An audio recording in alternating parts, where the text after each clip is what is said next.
Hello guys, welcome back to my channel, and for today's video, nandito po tayo sa Silang, Cavite, and we are just around 8 to 10 minutes away from Tagaytay City. So what we have here is we have a very affordable po na property, no? And ayun lang po mismo yung daan going to Barangay Road. Ayan. So ipapakita ko at the end of this video yung video niya na nagmo-motor tayo from the highway, Aguinaldo Highway, going to this property. Ayan. Tapos ipapakita rin natin drone shot nito. Ayan. So papakita ko yun dito, ikutan natin yung property natin. And as of now, it's around 4:30 PM. And the press ko po, ang weather dito, actually same Tagaytay vibes. Ayan. Makikita nyo dyan, may pinyahan dyan. Ayan. So dito gagawin yung guardhouse natin, and then dito will be perimeter fences. Ayan. So ikutan natin guys para makita nyo rin yung property.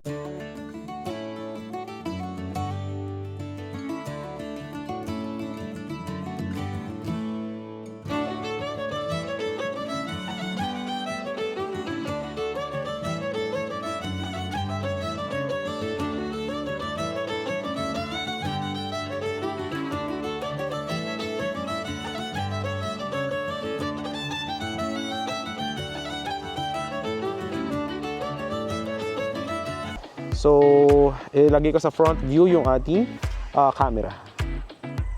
Alright. So, yung daan guys, yan, sa sementohan ito yung motor natin. So, accessible siya by car or motorcycle. Diyan siya, yan, Barangay Road na yan dyan, palabas. So, to Tagaytay City Starbucks is around mga 10 minutes. Yan. Then, dito gagawin yung perimeter fence. Tapos dito yung highway, dire-diretso siya dyan. Ayan. Nagagawan din dyan ng mga perimeter fence. So ikutan natin yung mga available lots. Ayan. Ito ko rin dito sa video yung magiging sample na itsura ng ating property after ma-develop. Ayan.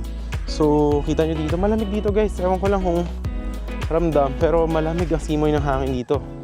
And kita mo dito yung Tagaytay Palace in the sky. So papakita ko yun later on, no? Pakita ko yun sa inyo.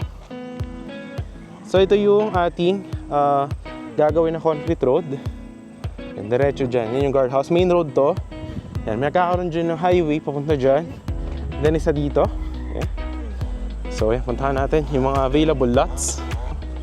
Malamig guys. Yan, mahangin. Ewan ko, kurinig tayo sa mic natin. Pero napakahangin dito. Lalo na guys kapag mga gabi na. 6 PM tsaka madaling araw. Perfect for ano siya, retirement investment. Lalo kung mga OFW pa. And you want some, for good na place, no? Kasama yung whole family mo with the kids. Kasi gagawan din to ng perimeter fences tsaka ng guardhouse. So secured community siya. So pakita natin sa inyo yung lawak niya. Yan. So dyan gagawin dyan yung perimeter fence. Yan. Tapos yung mga available lots natin is nandito guys. Nandito po yung mga available lots po natin. Yan. Nandun guys, yung available lots. So yan, from there, gagawin nyo ng kalsada dito. Padiretso dyan. Meron din isang kalsada dyan. Yan. And here, yan. Meron din dyan kalsada. So malalaki yung kalsadang gagawin po dito. So ano ba muna yung magiging itsura na sample nitong property natin after itong ganitong itsura. So nakita nyo kasi rito right now is lupa pa lang siya. So ano yung magiging itsura niya after development? So ipapakita ko yun dito sa inyo. In 3, 2, 1. Ito po yung sample development ng ating property.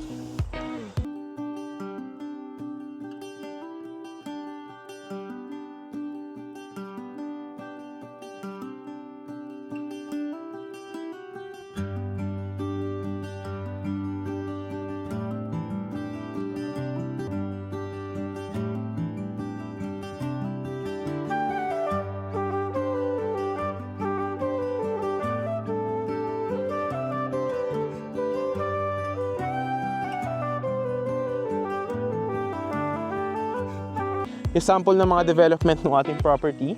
Yan. So ganun po yung magiging itsura din dito. So meron siyang malaking mga concrete roads with drainages. Yan. Tapos meron ding lines for electricity, water. Yan. Meron ding LTE signal dito guys ha. So yan. So perfect siya for retirement. Ayan. So yan, pinuputol yung ibang puno dyan. Yan. Ito gagawin din ng kalsada dito. Papakita ko sa inyo. Yan. And pakita rin natin sa inyo yung drone shot ng property. Ayan, lamig dito guys, oh. Ayan siya. Alright.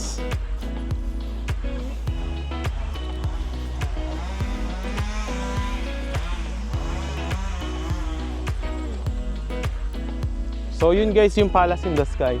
Ito yung sinasabi ko sa inyo. Yan. So di ba yun yung kalsada papunta doon? Yan, gagawan din ng kalsada dyan at saka dito. Yan. May mga available lots tayo doon.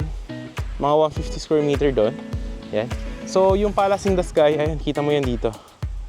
Ayun, kita nyo ba? Ayun o. So yan, Tagaytay na talaga. Lamig dito guys. Ayun, natin nyo yung hangin o. Ayun o. Mga puno. Ayun. So malamig po yung temperature dito at saka yung wind niya, yung buga ng hangin. Ayun, yun yung Palace in the Sky. Ayan. So, napakaganda dito guys kung hanap nyo talaga. Maganda mag-invest dito if hanap nyo yung retirement lot. Yung pang malamig ba? Away from the city. Pero malapit ka lang sa Tagaytay tsaka sa expressway, sa Cavitex, sa tawag nito? Calax. Ayan. So, nakakaputi yung weather dito. Charot. Pero maganda, no joke, honest po yan. Maganda po yung ano dito, weather vibes. Ayan. So yung dyan, gagawin din ng perimeter fence dyan para enclose. Ayan, makikita nyo dyan, ayan na yung linya ng kuryente. Yun yung sa signal ng LTE, ayan yung sa Meralco. Aguinaldo Highway na yan eh. So napakalapit lang po natin sa highway. Ayan. Alright. So yan, may available lots din doon, no? 150 square meter. Ayan. So, ikot pa tayo para makita nyo pa. So, yun guys, nakita nyo naman yung sample na magiging itsura na itong project after the construction. So, ganun din yung magiging itsura dito. Ayan. So, gated community siya with amenities yan. May mga perimeter fence, may mga multi-purpose hall, parks and playground. Ayan. So, ano siya, simple lang po siya. Tapos any house design upon full development. Tapos, yun, may available din doon, mga 150 square meter. Yan. Pero konti na lang remaining na to. Yan. Tapos, ikot tayo siguro doon sa may iba pang available. So, yun guys, tapos na po yung ating property tour for today. Hope na nagustuhan nyo po. Ayan. So, dito siya guys, yung mga available lots natin na iba. Yan. So, limited lots na lang po ang remaining, around 7 or 8 lots na lang po siya. So yan, affordable po yan. So dyan po yung mga yan, kakatabi. So i-clear out din po yan, no? Parang ganyan gagawin, ganyan din siya. Yan. Tapos yan, lalagyan siya ng mga drainages, concrete roads, and parks and playground, multi-purpose hall, basketball court. So yun lang naman guys, hope na nagustuhan nyo yung video for today. If you do like that and interested po kayo, message nyo lang ako on my Viber or WhatsApp.